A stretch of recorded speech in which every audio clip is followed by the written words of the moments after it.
It's hard to imagine anyone representing the image of easy, cool, better than James Garner. With smooth good looks, sarcastic responses, and an underdog persona, he eased his way through more than a 50-year career and was one of the few people who could move between the television and the big screen with ease, becoming a star on both. He was born on April 7, 1928 in Denver, Oklahoma, later to become a part of Norman, Oklahoma. His birth surname was Baumgartner, later to be shortened by Warner Brothers without his permission, which he later changed officially after the birth of his daughter. His mother died when he was between the ages of 5 and 3 years old, depending on the interview. His father subsequently remarried several times. Working at several jobs that he didn't like, Jim dropped out of school at the age of 16 and joined the Merchant Marines in the last part of World War II. Although he liked the work and his shipmates, he suffered from seasickness during his enlistment. After the war, he joined the National Guard and holds the distinction of being the first Oklahoman drafted into the Korean War. He spent 14 months in Korea as a rifleman with the 5th Regimental Combat Team. He was awarded 2 Purple Hearts for wounds in action, the first for injuries sustained to his hands and face when a mortar exploded and sent shrapnel flying. The second injury, for which he was not awarded his Purple Heart until 1983, 32 years later, was for being shot in the butt as a result of friendly fire while actively engaged with the enemy. Although wounds inflicted by so-called friendly fire don't generally warrant a medal, since it was still sustained in active combat, it was worthy of notice. Never finishing high school, and according to Jim himself, not even getting through the 9th grade, he did receive his diploma while in the Army. He held several jobs after the war, one of which was laying carpet with his father in California, although easy work, it was extremely hard on his knees, which had been hurt during his time in the National Guard. Looking for easier work, a high school friend convinced Jim in 1954 to take a part in a production of the classic The Caine Mutiny Court-Martial and study Henry Fonda. Appearing in a non-speaking role as one of the judges of the court-martial, he said he had to fight to stay awake during the evening performances. However, the experience did pay off since he felt that listening was just as important as talking to an actor.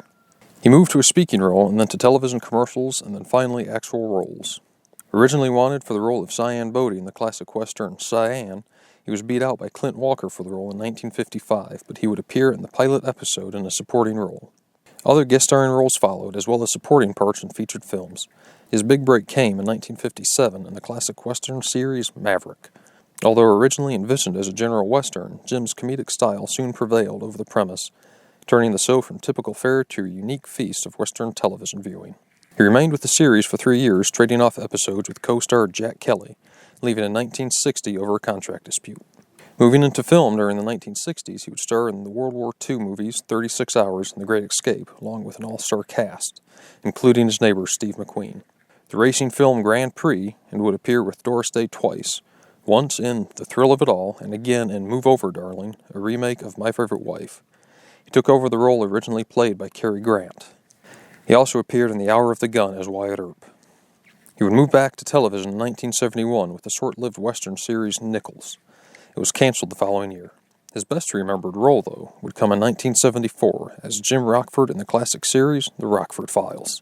Envisioned as a modern-day Maverick, Jim played a private detective living in a house trailer, an answering machine in place of a secretary, constantly short of money, and always getting the short end of the stick.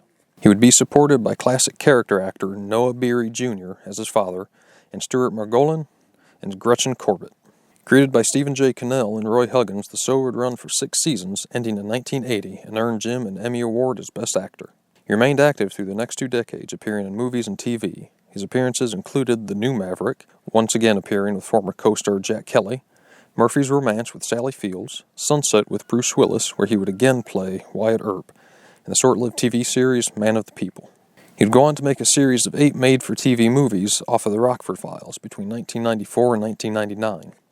In his personal life, he married Lois Clark in 1956 after knowing each other only 2 weeks. The marriage lasted almost 58 years until his death. The couple had 2 daughters. Catching the racing bug in the 60s with his movie Grand Prix, a role which Steve McQueen wanted, he was actually too tall for the formula cars he drove.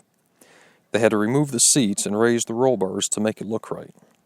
He owned the American International Racing Team for a while. Longtime neighbor and friend with Steve McQueen, McQueen recalled living up the hill from Jim and watching him leave for work in the mornings. And then McQueen would proceed to throw empty beer cans down into Jim's yard. Then he would wait for him to get back and watch him get mad at the litter strewn across his lawn.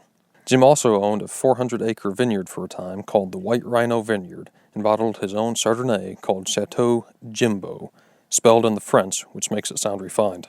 If you haven't seen him in anything, just to give you a taste of his humor, he was once asked if he would ever do a nude scene, to which he replied, "I don't do horror films."